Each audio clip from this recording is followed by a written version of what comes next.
Antes de pasar al tema específico que se asigna a esta plática, que es la Suprema Corte de Justicia de la Nación, el Tribunal Constitucional del Estado mexicano, debo decirles que advertirán que en todos quienes ocupamos esta mesa nos corre algo de sudor, pues las lámparas son de alta intensidad, y es que tienen que ser de este tipo de fuerza luminosa para que quienes están hasta allá arriba puedan advertir que las pequeñas figuras que ven aquí también tienen color, ojos. Si no hubiera estos potentes reflectores no nos verían, pero sí son calurosos. Y esto me recordó, precisamente por la hora en que este evento se da, quizá un poquito más temprano, una experiencia que viví en la ciudad de Morelia. La ciudad de Morelia es una ciudad muy bonita, rica en cultura y en una gran cantidad de aspectos que hacen de la nación mexicana un orgullo. Y además tiene un centro de convenciones muy funcional en el que hace algunos años me tocó participar en un congreso de amparo. La capacidad de ese centro de convenciones debe ser de alrededor de 3,000 personas, y en estas modernas denominaciones que se le entregan a este tipo de recintos se le llama salón de usos múltiples. Y es que lo es, pues puede albergar un evento académico como lo es el de hoy y el que en aquel momento sucedía, como también un espectáculo teatral, un espectáculo musical, una premiación. Lo que importa es utilizar ese espacio para poder aprovechar una importante transmisión a su público. Si es entonces un evento multicolor con toda esta iluminación, lo alcanzaban a percibir en toda su intensidad. Y es así que me tocó participar ese día, uno de los últimos del Congreso de Amparo, a las 4 de la tarde. Siempre las 4 de la tarde es una hora compleja, pues después de comer uno tiende a relajarse. Y más si van ustedes a escuchar a alguien como yo, hay dificultades para concentrarse. Después de comer, el calor que hacía, un escenario grande en donde el anonimato puede ser bastante posible. Así es que entré a dar la plática que me correspondía, solo que como la intensidad de aquellas lámparas era infinitamente superior que estas, y muchas más, sucedía una cosa: estaba yo solo al frente y no alcanzaba a ver con todo aquello iluminado la primera fila.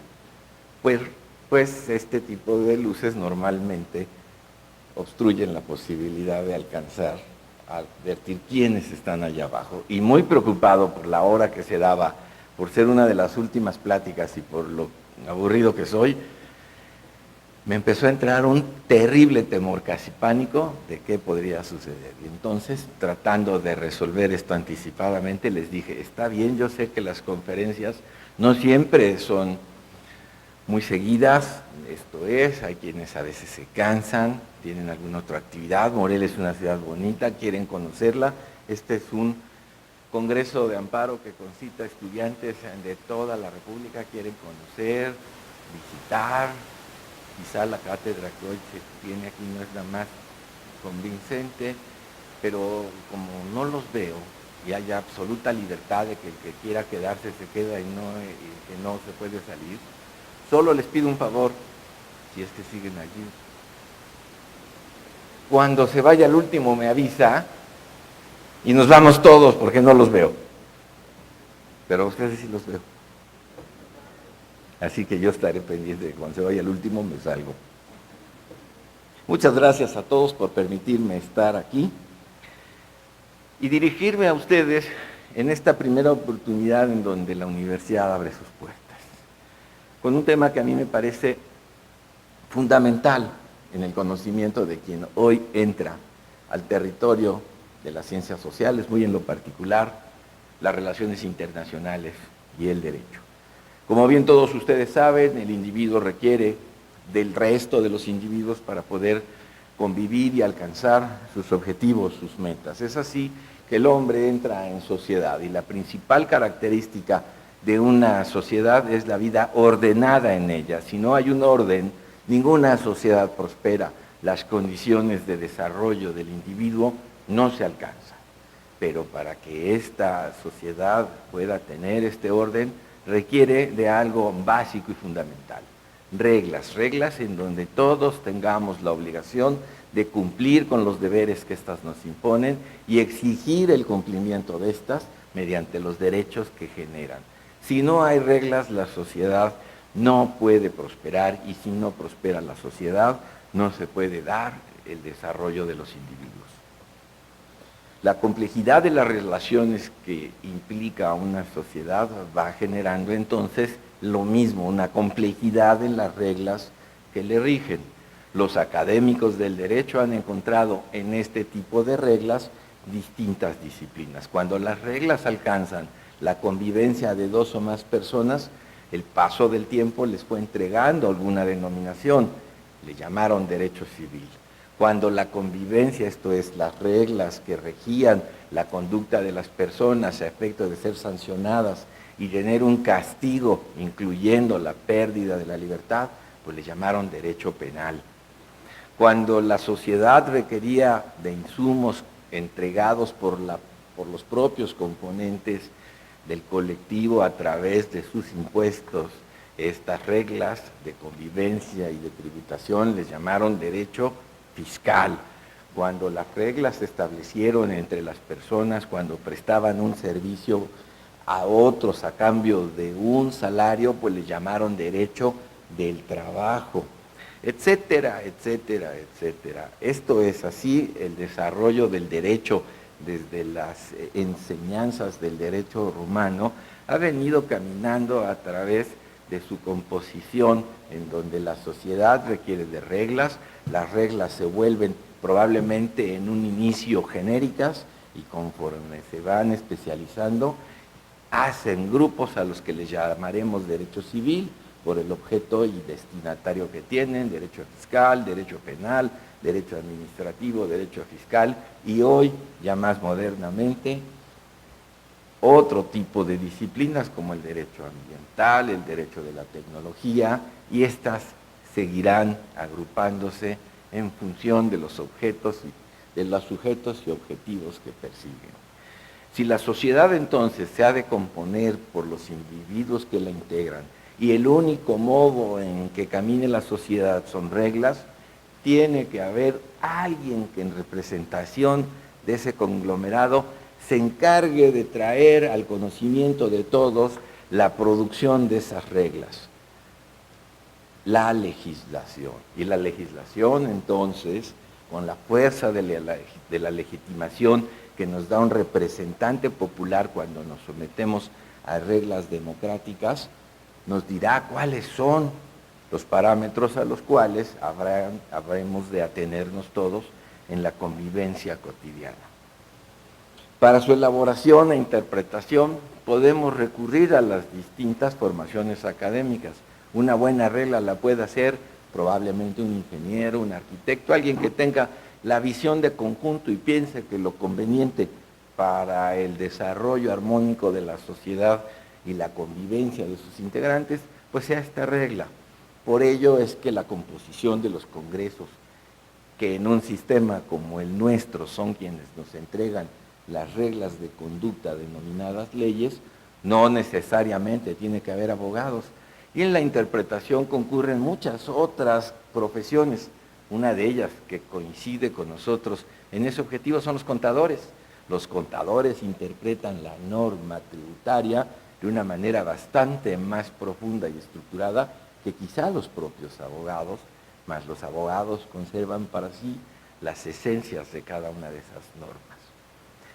Digamos que entonces en la creación e interpretación de las normas pueden concurrir quienes tienen una educación universitaria, quienes no la tienen, o quienes por una u otra razón se ven vinculados a ellos. Sin embargo, el profesional del derecho, o en su caso, cuando esto abarca un ámbito distinto en el ámbito de las relaciones internacionales, pues sí tienen que ser profesionales del derecho. Esto es, la norma misma ya establecida como regla de convivencia entre todos, genera derechos y obligaciones, y en tanto haya un desconocimiento de esta norma, la sociedad exigirá que a través de los instrumentos de justicia también elaborados por la propia estructura, se encuentren las soluciones a quien infringió la norma. O, en su caso, la manera de poder castigar quien ha violentado el orden y ha cometido un delito. Allí sí los abogados se distinguen, pues la función de la justicia es tanto como el quirófano para el médico. Pudiéramos considerar que hay otras profesiones, o incluso quien no la tiene, que puede crear una norma e interpretarla, pero la aplicación de la norma en la justicia corresponde al profesional del derecho. Si es esto entonces parte de la estructura orgánica de una sociedad, la existencia de reglas que por la vía democrática habrán de ser decididas por congresos en donde se nos representa a todos, la aplicación de estas normas, usualmente encargada a las autoridades administrativas, podrá tener un reflejo cuando los particulares o destinatarios tengan diferentes interpretaciones de lo que la norma dice o incluso incurran en su desacato. Y para ello los asuntos tienen que ser llevados a los tribunales. El tema genérico es Suprema Corte de Justicia de la Nación, Tribunal Constitucional del Estado mexicano. Para el desarrollo de lo que sigue habré de dividir esta plática en tres grandes segmentos. Las normas que dentro de la sociedad regulan las relaciones entre las personas, un primer segmento. Las reglas que se emiten por los congresos, las normas de derecho que regulan la relación entre los particulares y el Estado, segundo segmento. Y tercer segmento, las reglas que el propio orden jurídico provee para la relación entre los órganos de autoridad, entre las autoridades del Estado, entendiendo a este como la conformación colectiva que nos rige en México. Digamos entonces que el profesional del derecho tiene, además del conocimiento de la elaboración de la regla, como la puede tener otro, la función principal de su interpretación y de la impartición de justicia. Es precisamente quien habrá de dirimir los conflictos que la aplicación del derecho conlleva.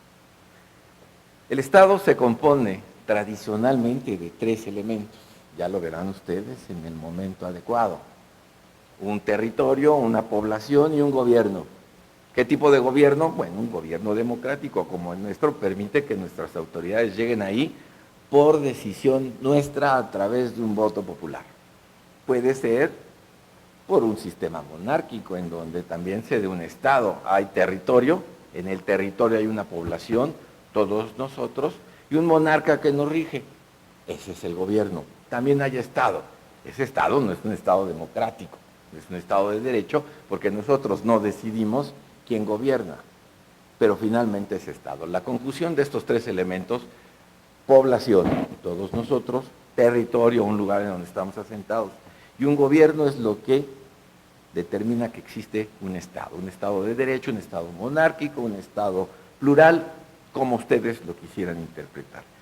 Pero al profesional del derecho le corresponde, dentro de este juego orgánico de la sociedad, el estar atento a cuándo las normas que rigen la convivencia necesaria y útil para poder alcanzar los fines individuales caen en conflicto o son infringidas.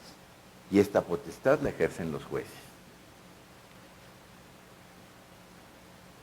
Entonces pasemos al primer segmento. Las reglas que el Estado pone en convivencia para todos nosotros. Dice el artículo 14 constitucional, bueno, comencemos con el 17. Nadie podrá hacerse justicia por su propia mano. Cualquiera nos diría, bueno, eso dice la Constitución le está diciendo a los particulares, tú no hagas justicia por tu propia mano. Que no, la Constitución es un sistema que estructura el Estado en beneficio de los particulares. Cualquiera preguntaría, ¿Por qué la Constitución me impone a mí una prohibición? No hagas justicia por tu propia mano. Pues no, no la hagas, porque un Estado organizado no puede permitir que todo aquel que crea cómo interpreta el derecho va y hace efectivo ese derecho por su propia voluntad y fuerza. No, el artículo 17 dice, no hagas justicia por tu propia mano. Para esto estarán los tribunales, quienes habrán de impartirla de manera pronta y gratuita. No hagas justicia por tu propia mano. Por más que tú creas que algo te corresponde, tú no puedes ir con otra persona a ejercer tu fuerza para obtener lo que necesitas.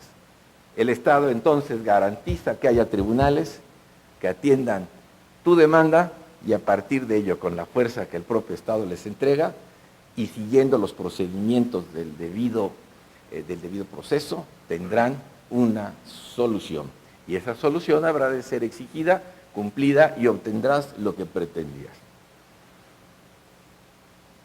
El artículo 14 entonces nos establece en uno de sus párrafos que las sentencias del orden civil se dictarán conforme a la letra de la ley, su interpretación jurídica o los principios generales del derecho. Si una norma nos dice no puedes hacerte justicia por tu propia mano, pues para eso están los tribunales, otra más nos dice en los asuntos del orden común, que son todos mientras no sean del orden penal, la sentencia de los jueces deberá ser dictada conforme a la letra de la ley, su interpretación jurídica o los principios generales del derecho. Por el otro lado, un párrafo adicional de este artículo 14 dice, en materia penal está prohibida la aplicación de penas por analogía o mayoría de razón. ¿Qué nos quiso decir aquel constituyente? Toda la materia civil tiene que ser llevada, toda la materia común, incluyendo la laboral, la fiscal o cualquiera que imaginen, mediante una sentencia que aplique la ley, su interpretación o los principios generales del derecho. Y por el otro lado, si es una cuestión de carácter penal, los jueces no pueden aplicar penas por analogía o mayoría de razón. Solo cuando la ley diga exactamente lo que es un delito y la conducta que se le demostró al juez es esa, vendrá una sanción. No podrá invocar que la conducta que le presentan es más grave que la que está descrita o que se parece. Solo cuando se cumple con el supuesto de la ley viene una sanción. Eso es la materia penal. Pero en los demás casos, la función de la justicia es diferente. Una vez presentada una solicitud ante un juez porque yo no puedo hacer justicia por mi propia mano, el juez tiene que resolver, aplicando las reglas del artículo 14, las formalidades esenciales del procedimiento, hasta dictar una sentencia conforme a la letra de la ley, los principios generales del derecho o su interpretación. ¿Qué supone entonces esto? Que el legislador que nos representa a nosotros en un sistema democrático tiene que imaginar, tiene que ser creativo y de las reglas de convivencia tratar de tomar todas aquellas que nos generan una vinculación que nos puede llevar a tener un conflicto. Quiere decir entonces que el legislador, encargado de hacer la norma en abstracto, debe representarnos llevando hasta el texto de la norma lo que la sociedad de alguna manera le está informando requiere ser regulado. Casos, por ejemplo, advierte el legislador que hay quienes, producto de su trabajo, tienen más de una casa. Tienen 2 casas, no me la tomen a mal. Tiene 2 casas, o 3, o 4, o 5. Solo va a vivir en una. ¿Qué va a hacer con la otra, o con las otras casas? ¿Decidirá entregársela a otro igual que él a cambio de un precio? Le llamamos aquí renta. Terrible palabra. Y lo digo rápidamente, espero las autoridades no me castiguen. De pequeño, una de las principales cosas que me sucedían es cuando mi mamá me decía, es que no me alcanza para la renta. Entonces la palabra renta se convirtió en una terrible en una terrible presión para mí, porque pues, cuando a un niño le dicen, es que si no hay casa nos sacan y la calle, bueno, pues para un niño es muy traumático pensar en eso, la renta. Y cuando ya con el paso del tiempo llegué a esta universidad y en la cátedra de Derecho, en la materia de Derecho Fiscal, me dijeron impuestos sobre la renta, me temblaban las rodillas. Hasta que luego supe que renta quiere decir el incremento patrimonial que tiene la gente. Lo que llamamos renta como pago por el arrendamiento, pues se le quiso decir renta como algo que me produce un bien. Pero a mí me trae recuerdos complicados porque mi mamá me decía, no me alcanza para la renta, ¿qué pasa? Si no la pagamos, pues nos echan. Bueno, pues, se complica. Lo cierto es que el legislador advierte que hay quien entrega inmuebles a otras personas para que los usen a cambio de un precio. Y advierte también, con el paso del tiempo, que es conveniente, en lo que llama Código Civil, poner que existe una vinculación entre dos personas, al que le van a llamar arrendamiento, en donde alguien entrega un bien, objeto, inmueble, para que otro lo utilice a cambio de un precio. Y dice, ¿y qué pasa cuando no paga? Pues cuando no paga tiene que desocupar la localidad de irse. ¿Qué pasa cuando no lo puede usar el arrendatario? Porque lo rentó para algo, llegó una tremenda lluvia y empezó a caer agua por dentro. Bueno, no está obligado a continuar en el uso de la localidad, pero si utiliza el dinero del pago para hacer un arreglo, debe entenderse como parte del precio. El legislador empieza a ver en la realidad una gran cantidad de cosas que suceden y empieza a poner reglas para que cuando la Constitución nos dice que en los juicios del orden común se debe aplicar la letra de la ley, el juez diga, a ver, alguien viene a verme y me dice, yo le entregué mi casa a este señor a cambio de que me pagara. Hoy ya lleva 3 meses y el señor no me ha cubierto, tiene que desocupar la casa y entregármela y además pagarme lo que me debe. Tiene que llamar a esta persona por las formalidades esenciales del procedimiento, darle la oportunidad de escuchar qué se le pide.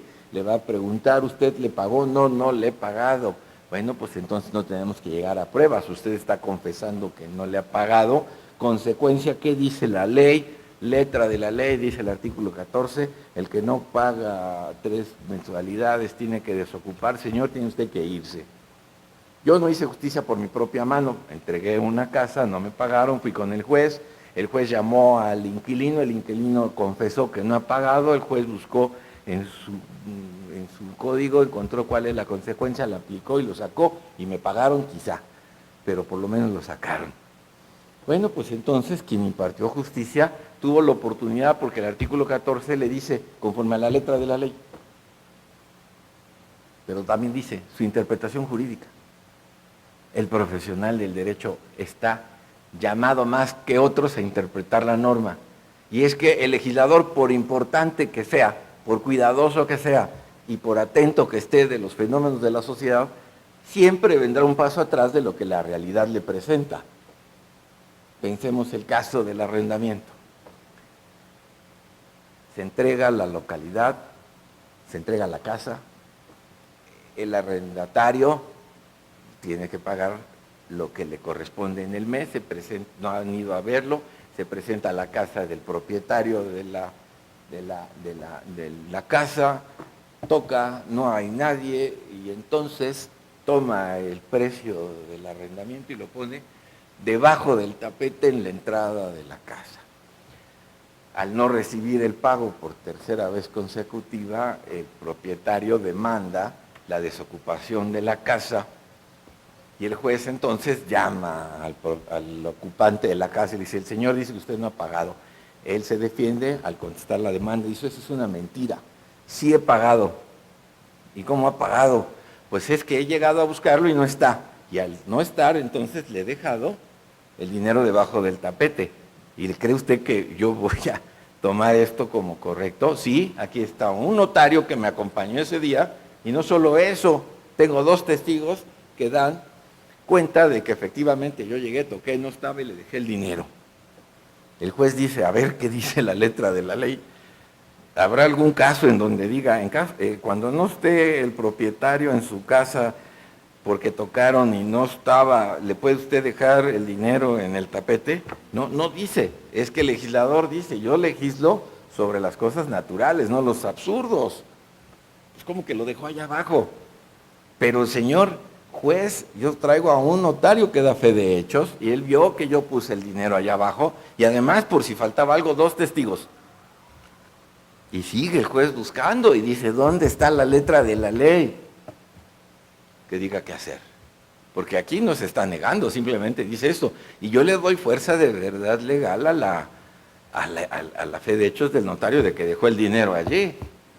¿Qué pudo haber sucedido? Pues a lo mejor se fueron todos y regresó el inquilino y tomó el dinero y se volvió a ir. O alguien que pasaba por ahí ve que dejan dinero, pues llega y lo toma.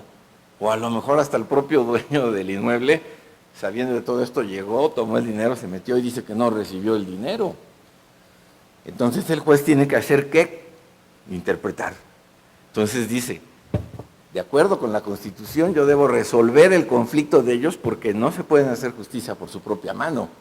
Yo tengo que resolverlo. ¿Cómo? Con la letra de la ley, dice el artículo 14. Pero la ley no dice qué hacer en este caso. Interpretaremos. Entonces dice, el Código Civil se compone de varias secciones y entre otras la de las obligaciones. Uno adquirió la obligación de entregar un inmueble y el otro la obligación de pagar por él. Pero en la teoría general de las obligaciones existe un principio que es el de certeza. Debemos tener la seguridad de que el precio se pagó. Y por más que tenga yo aquí un notario que está afirmando a través de un acta que se dejó el dinero y 2 testigos que dicen así, no tenemos la comprobación de que el propietario lo recibió, a menos de que en el contrato hubieran puesto una cláusula que dijera, si no estoy, me dejas el dinero allá abajo. Ah, bueno, si eso hubiera sido, ya las partes dijeron cómo se paga. Pero regresando a la teoría de las obligaciones, diría, una de las principales características de la obligación es la certeza, y no tengo la certeza de que el propietario lo recibió. Así es que, por más que usted me haya demostrado que eso sucedió, le creo, pero fíjese que la forma en que usted pagó no es la que jurídicamente entiende que se ha cubierto la obligación, así es que, qué pena, usted tendrá que pagar 2 veces y además va a tener que desocupar. Esta decisión la toma el juez en primera instancia. El que perdió no le va a gustar y va a subir a una apelación, a una sala. La sala va a revisar y va a decir, es correcto lo que se dijo. Luego va a ir al amparo. Y en el amparo habrá de decidirse si eso es o no correcto. Cuando 5 veces sucede eso, hoy ustedes ya tendrán una jurisprudencia. Y cuando su cliente les presente un caso y les digan, es que están tratando de hacer que yo deje la casa, ¿y qué hizo usted? Pues pagué. ¿Y dónde lo puso? Debajo del tapete. Le van a decir, desafortunadamente vamos a perder el asunto porque ya hay jurisprudencia que dice que eso no es cumplir con las obligaciones. Pudiéramos todos estar entendidos de que esto sucedió y quizá la interpretación es correcta. Hoy ya, a lo mejor, el legislador, sabiendo que hay jurisprudencia, modifica su ley e introduce la regla que los jueces crearon a través de los asuntos. Este es el primer modelo de justicia, el primer segmento en donde el Estado de Derecho funciona para regular a las personas. Rápidamente, ¿qué pudiera haber pasado si lo que sucede es que llega, toca, abre la esposa del propietario de la casa, le pregunta por él, le dice no se encuentra y le dice vengo a dejarle la mensualidad? Y así sucedió 3 veces. El propietario considera que no le han cubierto, se presenta ante el juez, demanda la rescisión del contrato y el pago de las 3 mensualidades, llaman al inquilino y el inquilino dice, ¿cómo no? Claro que pagué, yo me presenté a la casa de este señor, él no estaba, salió su esposa y recibió el dinero. Ofrezco como prueba que la confesional de la señora, porque son hechos propios, para que venga y nos aclare ante el juzgado si recibió o no el precio. Así es que citan a la esposa del propietario del inmueble, se presenta y le dicen, señora, condúzcase usted con verdad, diga usted si es cierto como lo es, que me presenté en la casa tal día, sí, que le pregunté por su esposo, sí, que no estaba, no estaba. que le dejé a usted el precio, la mensualidad de enero, sí, que lo mismo fue con la de febrero, sí, que lo mismo fue con la de marzo, sí. Se presenta el esposo propietario y dije, voy a preguntar también, ¿se lo entregó usted a su esposo? Dice el esposo, ¿me lo entregaste? No, no te lo entregué. Ya ve, señor juez, no me lo entregó. Dice el juez, hoy lo que traemos aquí es un caso en el que el propietario no recibió el dinero directamente, pero llegaron a su casa, tocaron, abrió su esposa, le entregaron el dinero, la señora ofrecida como prueba confesional reconoció que ha recibido, entonces el juez dice la letra de la ley y empieza a buscar, a ver, legislador, por favor, espero, ¿qué pasa cuando la esposa recibe el dinero? Otra vez, ¿no? Hay letra de la ley, hay que interpretar. En el otro caso habían decidido y por eso se resolvió que no había certeza de que el señor había recibido el dinero. Quizá el juez, actuando subjetivamente, diría, las esposas no son confiables. Sí, es que no voy a condenar, no, voy a condenar a la desocupación porque eso no puede ser. No. Bueno, pero también puede haber otro. Esto será motivo de una apelación, la apelación llevará un amparo y vendrá una final decisión y muy probablemente los tribunales en esta última instancia digan, cuando el inquilino se presente a la casa del arrendador y no se encuentre él, pero uno de sus familiares cercanos reciba el precio, se entenderá que hay certeza y se ha cumplido el pago. Y a lo mejor esto entonces genera también una regla de derecho que, habiendo creado jurisprudencia, le permitirá al juez que un caso igual tenga ya no que acudir a la letra de la ley, sino a una interpretación que por virtud de la repetición se volvió obligatoria y hoy sabemos que esa manera sí libera al inquilino de la carga de volver a pagar y se evita el ser expulsado. De tal manera que los jueces contribuyen entonces en la conformación del derecho, pues la inmensa mayoría de los casos que llegan a los tribunales no tiene letra de la ley, sino solo algo que se parece. Y se tiene entonces que encontrar la medida más justa, como que poniéndoselo al legislador, diciéndole, ¿qué hubieras decidido tú en un caso así? Pero como es el juez el que decide y luego de que termina en las instancias finales una decisión, 5 veces se vuelve equivalente a la ley. Este es el primer segmento al que me quería referir. ¿Y qué hace la Suprema Corte? Pues la Suprema Corte, en estos casos, por lo menos hasta 1995, con mayor fuerza, define lo que la ley quiere decir.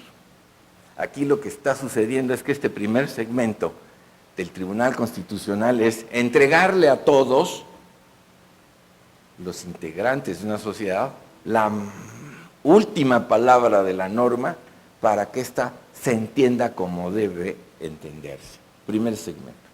Segundo segmento en donde la Suprema Corte participa en la función de Tribunal Constitucional. Dijimos, la relación entre todos nosotros y el Estado.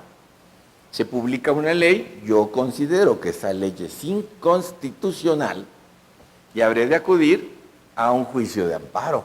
Y en el juicio de amparo yo podré demandar ante el propio juez de distrito que la ley que me acaban de aplicar es inconstitucional. Lo mismo podría suceder en un juicio en el que, sujeto a las formalidades del procedimiento, se dicta sentencia y una vez que se ha cumplido con todas las instancias, la sentencia que se dicta se apoya en una ley que a mí me parece inconstitucional, pues habré de ir a los tribunales de la Federación para que el Tribunal Constitucional, ya sea la Corte, los tribunales colegiados de circuito, me digan si lo que aquí está es inconstitucional. Lo mismo habrá de suceder cuando la autoridad, en este caso la administrativa, se presenta al negocio de cualquiera de ustedes, les pide la licencia, les pide el uso de suelo y considera que no está cumplido o que se infringen los reglamentos y les clausura. Ya una vez clausurado, ustedes tendrán que buscar cómo defenderse del Estado y tendrán que acudir al juicio de amparo para defenderse del Estado. Igual circunstancia sucederá cuando les hacen llegar un citatorio para recibir a un auditor y el auditor, luego de revisar su contabilidad, les dice: ¿qué creen? Dejaron de pagar tales impuestos y ahora me deben todo esto.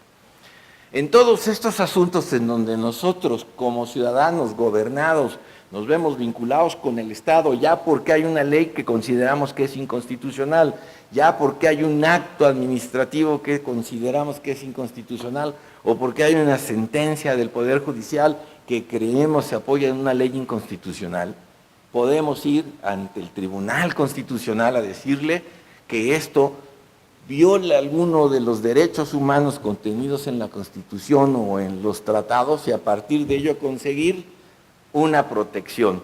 El Tribunal Constitucional en este segundo segmento, el que regula las controversias que se susciten entre nosotros gobernados y el Estado, habrá de dar la última palabra. Y ustedes, después de estudiar su carrera y ejercerla, tengan por seguro que integrarán este órgano jurisdiccional o se presentarán ante él frecuentemente a solicitar que se dicten sentencias que favorezcan su manera de interpretar. Tercer segmento, que eso es propiamente lo que hace de la Suprema Corte un tribunal constitucional. Hasta antes de 1995, las dos funciones primordiales de la Suprema Corte de Justicia de la Nación eran las que me acabo de referir: el máximo intérprete del orden jurídico nacional para poder determinar qué quiere decir y cómo se debe interpretar una norma, o el órgano encargado de declarar la inconstitucionalidad de los actos de autoridad, incluyendo las leyes, otorgando la protección de la justicia federal a los gobernados en contra de un acto de autoridad. Eso es lo que hacía básicamente hasta 1995. ¿Qué pasó en 1995 para que las cosas cambiaran? La pluralidad política. Durante mucho tiempo, el régimen político electoral de este país se rigió por una sola línea conductora.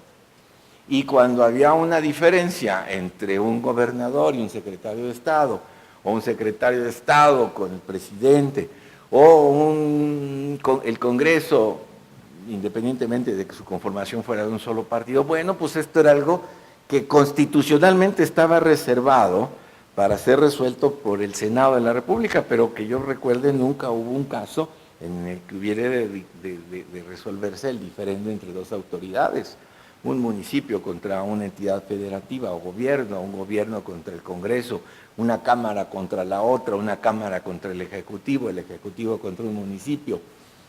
Todo se resolvía, diríamos coloquialmente, por el presidente de la República o por el secretario de Gobernación. Una manera muy particular, pero eficaz hasta entonces, de resolver los problemas.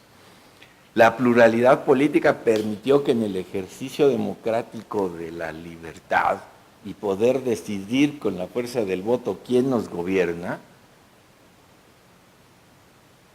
se empezaran a generar casos en donde hoy los estados o los municipios correspondían a ideas distintas de las del gobierno presidencial. Eran gobiernos emanados de voluntades distintas en cuanto a partidos políticos. Esto es, gobiernos de los estados en manos de otros gobernantes, ya no los de la propia estructura que entonces dominaba. Y más allá de que el propio presidente de la República pudiera buscar soluciones, al no tener esa disciplina partidista, generaban conflictos, de suerte que el constituyente tuvo que pensar, de acuerdo con las teorías modernas más evolucionadas del Estado de Derecho y de los tribunales constitucionales, un tercer segmento, una Suprema Corte que ya no solo nos da la última palabra de interpretación de las normas para nosotros, tampoco una Suprema Corte que declara la inconstitucionalidad de las leyes y nos protege por la violación a derechos humanos, sino una Corte que se convirtiera en el árbitro de las autoridades que pudieran llegar a tener diferencias interpretativas en el orden jurídico que les rige. De suerte que se crearon dos instrumentos, o por lo menos uno y se perfeccionó el otro, que volvieron a la Suprema Corte un tribunal constitucional. que son las acciones de inconstitucionalidad y las controversias constitucionales. Trataré de ser breve porque se me pueden ir. Acciones de inconstitucionalidad. Ustedes deben saber que las leyes emanan de los congresos y los congresos se rigen por mayorías, mayorías absolutas, 50+1, mayorías calificadas, por ejemplo, 2/3 partes. También que en ocasiones determinadas corrientes de pensamiento político alcanzan mayoritariamente decisiones en donde por muchos años las minorías solo fueron testimoniales, o sea, solo veían lo que pasaba. Permanentemente, si esto fuera toda una asamblea, quien tuviera la mayoría, esto es 50+1, decidiría las leyes y los demás pues nos quedaríamos viendo. Estaríamos molestos porque diríamos, nunca hemos podido ganar una, nos aplastan. Ya en confianza, la expresión es, nos mayoritean, dicen. Y es que mayoritear es aplicar la mayoría sin ninguna razón o explicación, bajo un ejercicio de reflexión y de comunicación. Nada. 50+1, ahí está la ley y así es. Bueno, pues la acción de inconstitucionalidad creada en 1995 dijo, cuando el 33% de los que estén aquí crean que la ley que aprobó la mayoría es inconstitucional, pueden ir a la Corte y demostrarle que la ley es inconstitucional. Dejaremos de ser testigos y pasaremos hoy a la amenaza de que si no se nos atiende en lo que nosotros consideramos es inconstitucional, podemos ir a la Corte. Rápidamente he de decir, el Estado de México aprobó una ley del uso de la fuerza y el 33%, un poquito más del 33%, la disidencia en el Estado de México hace 4 años, decidió ir a la acción de inconstitucionalidad. Cuando la mayoría parlamentaria afín al gobernador supo que habrían de ir a la Corte cuestionando la ley, dijo, no tenemos ningún temor de ir a la Corte.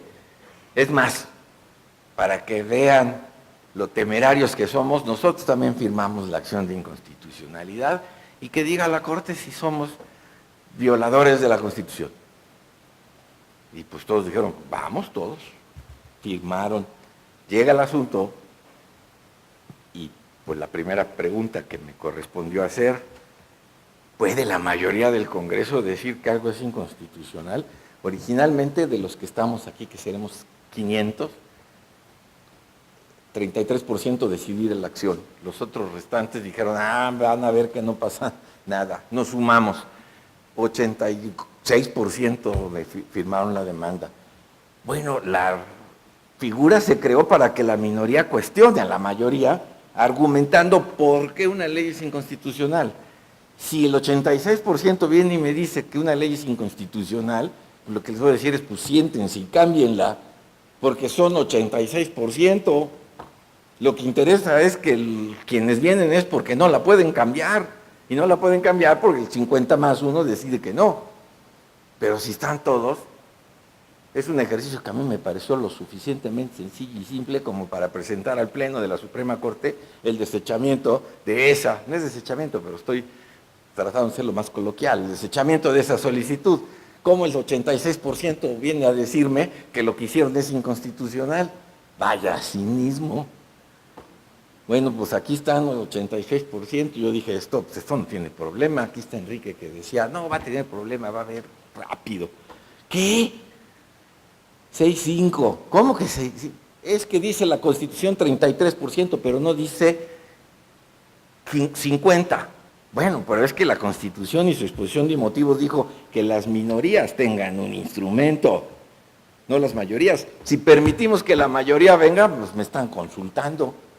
Y la función de la Corte no es consultiva. Pues ahí te va la ley, a ver qué opinas. ¿Quiénes son? O el 86% de los diputados. ¿Y qué nos dicen? ¿Cómo estaba la demanda? Es que dicen que la ley es inconstitucional. En diversas universidades, entre ellas La Salle, ya nos pusieron, pero como camote, que porque la ley es inconstitucional, quiero que la veas. No. Están convencidos de que es inconstitucional y por eso formularon su defensa. Bueno, si están convencidos, si son la mayoría, cámbienla. 6-5 se desechó. Ah, por fin. Yo pensé que iba a ser 11-0. Pues no. Estos son los modos de interpretación en la Corte.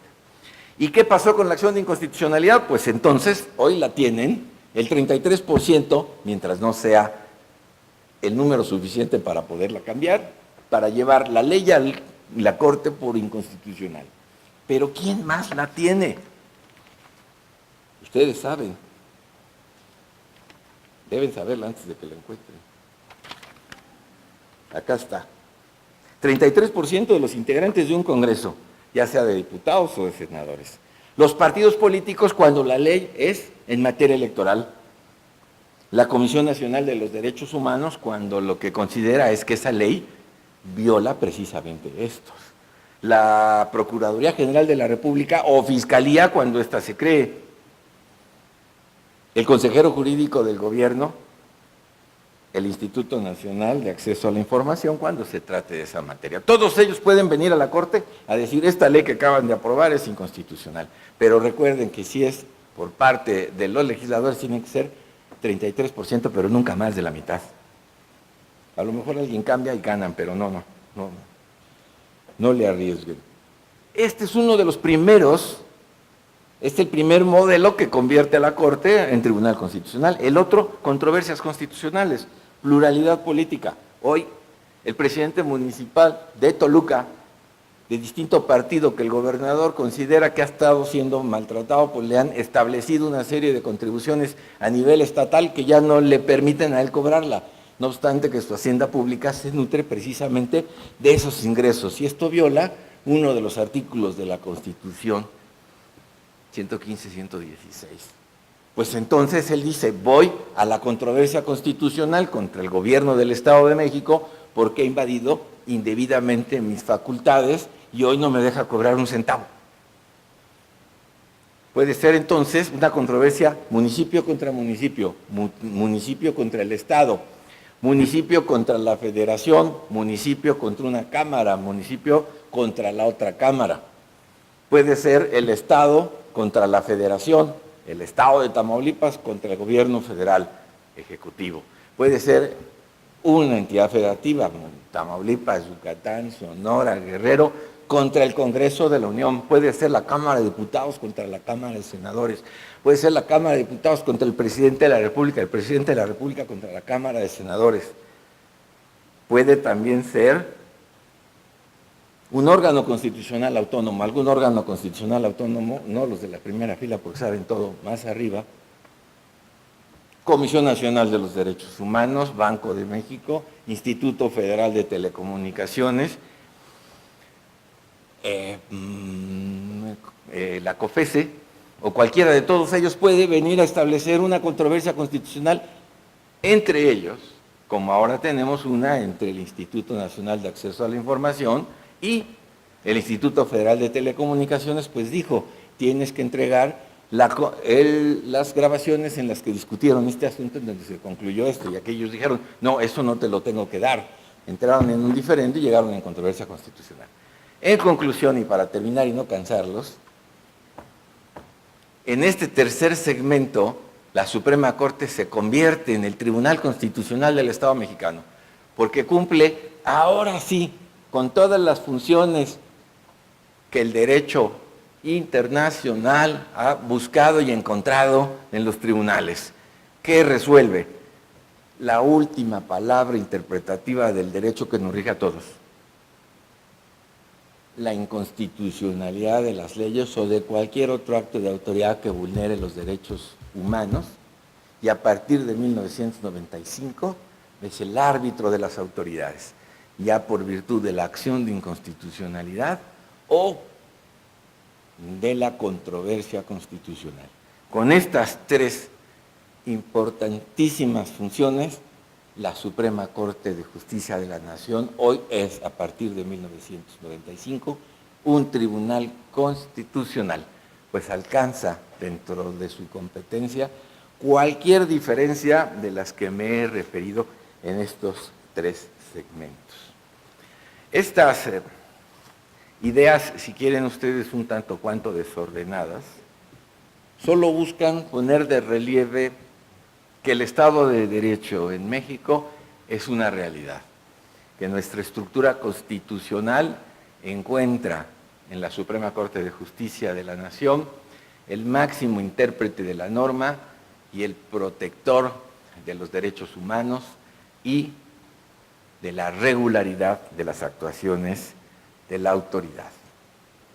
Es un segmento que corresponde al ámbito de la abogacía, la interpretación de la ley y la aplicación de la justicia, y estoy seguro que muchos de ustedes, con el paso del tiempo, en una educación de valores, de enseñanzas con criterio, podrán ser precisamente quienes lleven, como los abogados que aquí nos acompañan, las demandas más importantes que permitan que los tribunales, que en esto no creamos nada, solo atendemos a lo que ustedes nos dicen, puedan desde su particular imaginación lograr los grandes cambios que el derecho mexicano requiere a través de las instancias de justicia.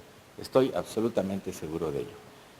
Hoy yo solo quiero agradecer la posibilidad de estar en estas aulas, en este gran centro de ceremonias, con motivo de esta tan importante celebración que tienen hoy por primera vez muchos y por alguna otra vez otros, con tantos recuerdos que a mí me traen. Alguna vez en preparatoria me trajeron aquí a ver una película terrible que se llamaba Johnny tomó su fusil, salí, había luz de día, era raro salir del cine de luz de día y pasé una amarga, creo que una semana deprimido, pero aquí estuve. Señor vicerrector, señoras autoridades, por favor, muchísimas gracias, de verdad. Gracias a todos.